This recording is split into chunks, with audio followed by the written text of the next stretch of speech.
just like in practice, right? Like you can't ride the highs too highs or the lows too low. It's like some people just aren't going to get better that day. It's just kind of how it is. Like, not everything's going to pop and crack. Not everybody's going to walk out feeling amazing that day. And it's similar to social media. It's just you kind of stay in the middle and just keep at it.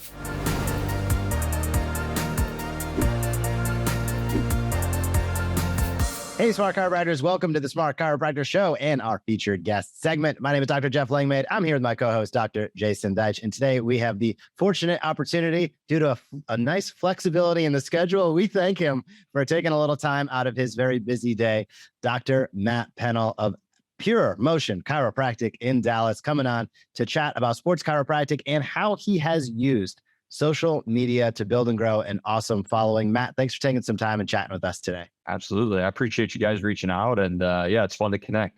It is our pleasure. I want to kick it off by understanding a little bit more about how you got interested in sports chiropractic. I think there are so many young docs interested in sports chiropractic, which is a pretty wide term. When you take a look at your Instagram, take a look behind you right now, we can see that's a passion of yours. How did that flame get ignited? How did it start? When I was in undergrad, or I guess growing up, I loved sports. I was into racing motocross, and football was my big sport. It kind of high school sports into college stuff. But then when I was in college, I didn't really know what I wanted to do. Got into exercise science. I wanted to do maybe some personal training. Nothing really, was hitting home for me. But I loved motocross. I loved the professional athlete scene, and so I actually hurt my back working for a moving company one summer, and did a classic, lift, twist, and turn, and had the disc. Were you a college hunk move junk guy? Yeah, I was. Yes. It was $10 an hour. I don't know if it was worth the back pain, but it was good. Kept me busy, kept me in shape at the time. So anyway, hurt the back.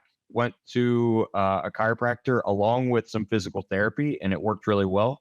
Got the idea of, hey, this could be something that I could do to help people, which, obviously passion there if you're in the business, and then work with sports or kind of design it how we want. And so when I went to Logan University in Chesterfield, Missouri, there's a lot of sports chiros in the area. Dr. Mike Murphy over at Performance Chiropractic became a mentor of mine. We knew him or each other through, a mutual friend, Dr. Carl Schippel out of my hometown, Jacksonville, Illinois. And then, I just tried to latch on and learn as much as I could. And as we came to graduation time, I asked to join their practice. They didn't really have the room, but it just seemed like a good fit. And so that's how I got the opportunity of filling in, working with the St. Louis Blues, and some fun stuff there. And then kind of led to where we are in Dallas. I've been watching what you're doing here on Instagram. I would love if you'd share sort of your journey. You've got, thousands of people following you. I'm seeing your videos. You got thousands of viewers. I know you don't reach thousands of followers and viewers overnight. What can you tell us about your journey? Everybody starts off at zero, and some are patient enough to grow what we call their health tribe. Tell us about your journey, sort of creating content, sharing content. Sure. What's been the feedback? What's been your experience? Yeah. I like the health tribe. That's a cool term. I like that. So, you know what? I think the bottom line is just consistency, or at least being as consistent as you possibly can. Like, we're all very busy. I would say a big hurdle with the social media side, at least initially and still today, is, we're like, our audience, you have to figure out what your audience is or who your audience is. And I target the people that are really just trying to learn base level information. Like, I think we as chiropractors forget that there are so many people that don't know, what's the difference of a muscle and a ligament and how an ankle moves, just simple things that we know throughout school. And then kind of separating that from, I'm not trying to preach my info to other chiropractors personally. There may be other people that do. And I think when you come out of school and everybody's kind of on the same level, you're kind of judging each other, or, it feels like all eyes are on your information. And I think at some point you just kind of got to get over it and realize, like, who is your audience? And you know what, like, I always kind of think, like, if other chiropractors or PTs or people have a problem with what we're saying, this is based on factual evidence, and then also our experience, right? Everybody's experience is a little bit different, and we can all speak to it differently. And what you put out may be different than what I put out. Doesn't mean necessarily it's right or wrong. It's just that's what we go by. And obviously, you have to be a credible source. And I think that is just again established over time of putting out information that's helpful to people, that is heartfelt, and that people can relate to. And I do think there is a lot of information out there, so it's very easy to kind of get caught up in, oh, I don't really care for this. But I think it always comes back to like, look, who cares what everybody else is doing? Like, I got to focus on what I'm doing and what my patient population wants to see, and just go from there. And I think if you're a funny person, throw it out there. Like, if you're just a documenter, document your steps and your path. And if you want to be simplistic and teach at the very base level, then do that. But we all kind of have our calling and path, and I think finding that is really probably the biggest key to success social media wise. I love that statement. It falls such in line with something that Jason and I talk about, consistency, and we talk about teaching and inviting consistently. And you're a great example when you look at your Instagram feed of teach and invite consistently. One of the things that I can notice about it is it's pretty well curated. As I go through your feed, you got pictures that look great, you got videos. How are you thinking about the content you put out from a strategic perspective? I'm sure you've learned a few things since you got started. How are you thinking about it today?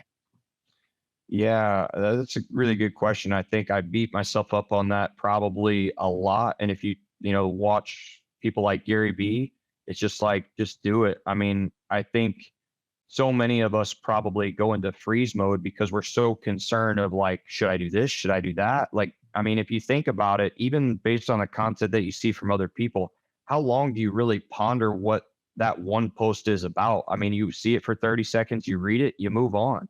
And people are doing the same with our stuff. So if one post isn't very good, it kind of sucks. Like, big deal. You move on and you go from there. I think what's really interesting and in a very difficult scenario is you may put a lot of effort into one post or some certain information, be like, oh, this is going to really hit home with people.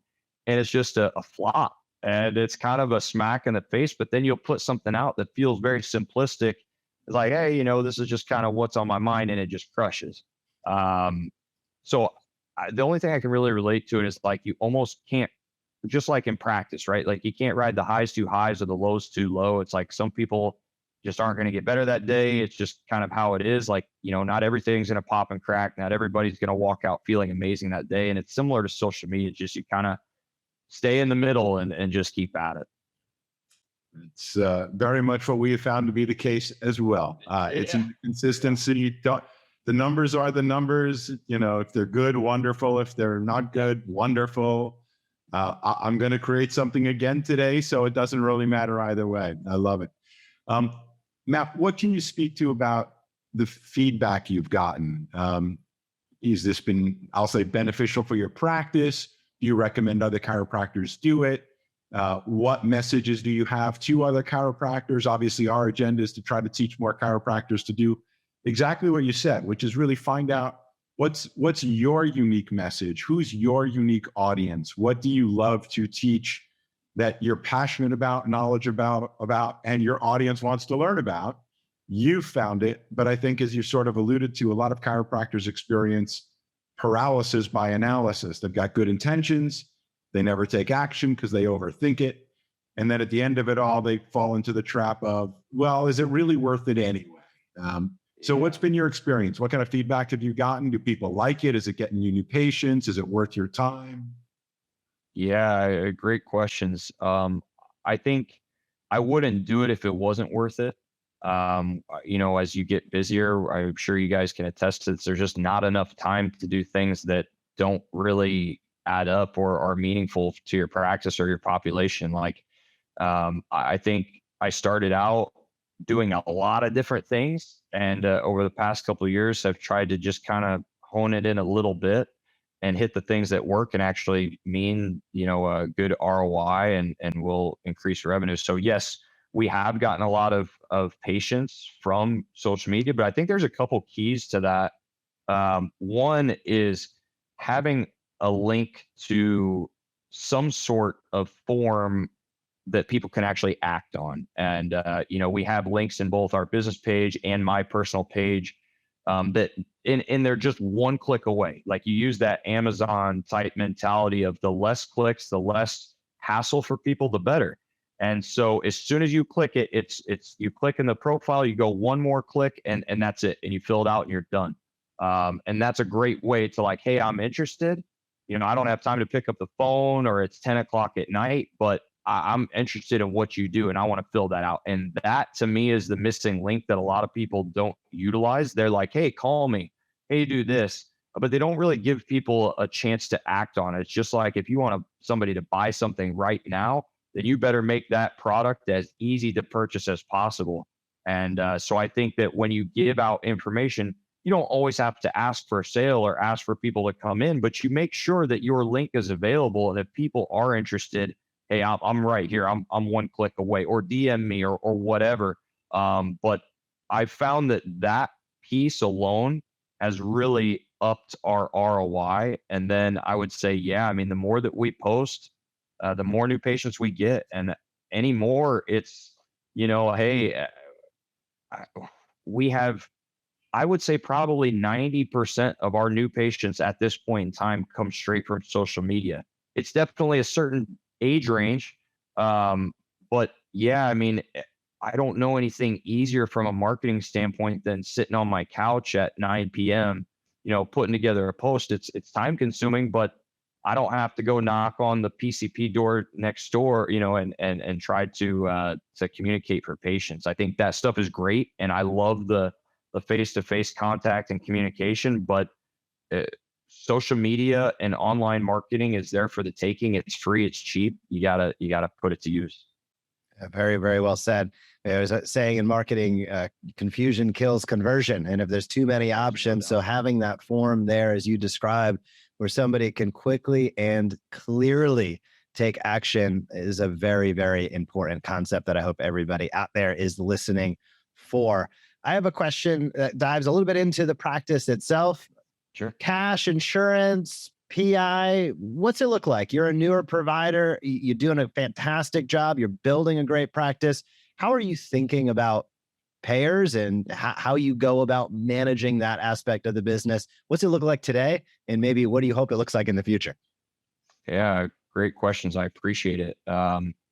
Yeah, I think that whole mindset has changed a lot. And I think depending on who your mentors are, maybe that mindset is different. In St. Louis, we did not do much personal injury. The thought was I think if you're around a lot of pure sports guys, they don't like the persona that personal injury is.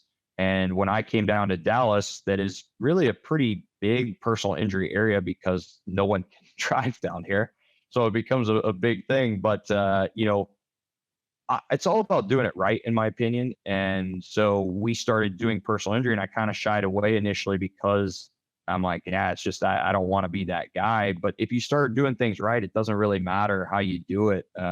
So right now we have, I would say at this point in time, our practice is probably 90% cash and commercial insurance. When you're newer practice, you still have to get like new NPI and all the different things.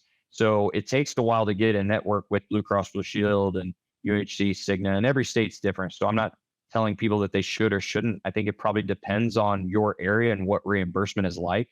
Texas is okay.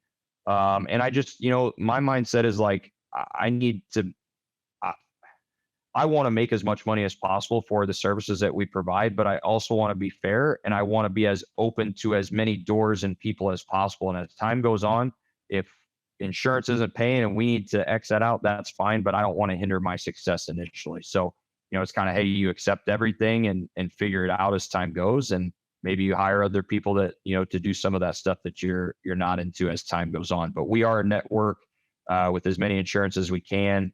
Cigna was a big one. We're still in the process, but NFL is all Cigna insurance. So you kind of plan for the future as to what's going to make it the easiest for not only your patients, for the athletes. And then I tell you what, like personal injury has been really good to us. When you get good relationships with attorneys that are in the area, and you do right by the patients, like PI can be a significant increase to the practice because you're already treating, like the mindset is I'm treating on the day-to-day cash and commercial insurance, but man, that PI is a nice bonus when that stuff starts coming in. And in our last practice, we saw that at certain months, it would even double or even triple our income. It wasn't always consistent like that, but it was cool when it came in. So I think you just have to be open and kind of see what works for your personal practice. Absolutely. It is. Everyone's learning along the way and everything's changing. So 100%. good to stay on it. Going back to the social media conversation, if we can, how would you describe, you referred to it in first as teaching, then you're like, this is marketing. Most of your new people are coming in. What I want to see, I guess, what your experience is how would you describe the difference in the type of people that come to you from social media versus the type of people that may come to you from any other traditional marketing, like spinal screenings or deep discount ads or any of the other, marketing tactics you might have done that didn't include this sort of get to know you process that people get to know you, following you on Instagram? Does it make your life easier? Are the patients more excited to start care with you, more enthusiastic to go, let's get started versus, are you really going to make me come back? You're going to charge me? What have you noticed in your experience? Honestly, I think if you do social media that really portrays you as a person in your business, it makes life a lot easier. I think these are awesome questions. I'm kind of geeking out over some of the stuff because I think this is perfect. But yeah, it kind of reiterates just mentally why we do it. But yeah, it's kind of freaky almost. People see the social media and like the idea is for them to get to know you, but they come in and they really know you, and you're like, oh wow, it's kind of a shell shocker. I think sometimes people are really excited by what they see on social media to come in and have that experience. So that's why, though, it's on us as practitioners and providers, chiropractors, PTs, whoever see this stuff, like you're providing a high level service and you got to be on your game at all times. Like when people come in, they want that smile that you provide on social media, but that's again why I think it's so important to portray who you actually are. I get disappointed myself when I see somebody that's energetic and go, and they're on social media, and then I meet them in person, they're kind of a slug. And I'm like, man, like that's really a show. And I don't know. That's not me. Like, yeah, I will do my best to pep it up because that's more interesting, obviously, than me sitting there slowly. But yeah, I mean, I think you gotta be yourself, and that way when people come in, it's no different. But I love what people get to experience. Like, and to your point, are they gonna ask me to come back and stuff? It's a really interesting. I don't know if you guys have done much like on TikTok, but I started a TikTok account like when TikTok, before it was kind of TikTok, on purpose, and just was adjustments, cracks. I'm like, you know what? Let's just see what happens here. And the first video within like 5 minutes had like 10,000 views, which is more than I ever had on Instagram. And it was cool, right? Like I had some of these that were millions of views, and I'm like, this is just wild, right? But it was interesting because a lot of the people that came in off of TikTok really just wanted to be cracked, and they didn't care about chiropractic as a lifestyle. But the people from Instagram, based on the way that we're talking and listing, this is what's in a eval and this is all the stuff, the education side, they were like patience. They're like, I'm with you guys. And so I thought that was pretty interesting. I guess this is probably the first time I've actually, put it to thought to speak it. But yeah, it's kind of cool. That is fascinating. I've heard that TikTok is more difficult to convert over because they have such an overseas aspect to it that it goes so far beyond the circle of practice. But that's a very fascinating point in terms of what you put out is what you get back, right? So yeah, if you're putting that out there, then it was surprised people would come in and expect that. Yep, and there it is. Yep. So that is an interesting insight. Let me ask you a question. This is an area that Jason and I are looking to focus on, and this is a little bit of a pivot, but I'm interested in your feedback on this. As a young sports-based provider, you have a diversified revenue stream in terms of what's coming in.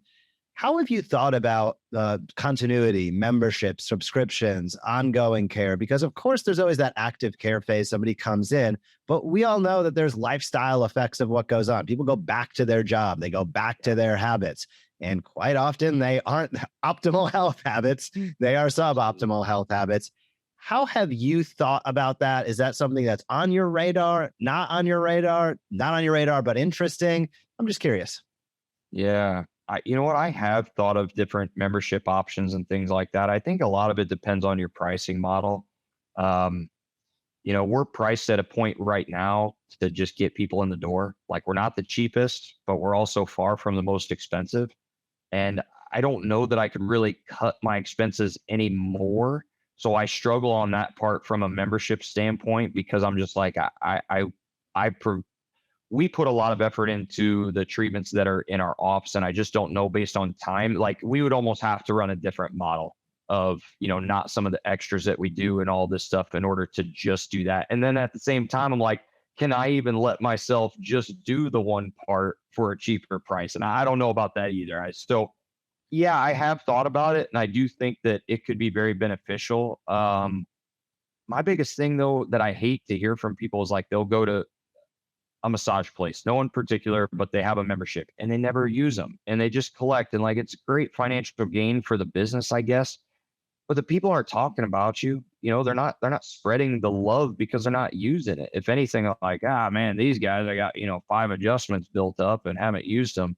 So I don't know. I think there are probably some practices that run it really well. And these are things that, again, I love these type of conversations because these are times where I would probably lean on my buddies, my other chiropractors online and say, hey, who's done this and done it effectively and how is it done? Because I don't know. And there's a lot of stuff like that where we'll have little group chats, or I think we all have our friends that we kind of, or mentors or people that we respect a little bit more, to whether it's social media or this part of the membership.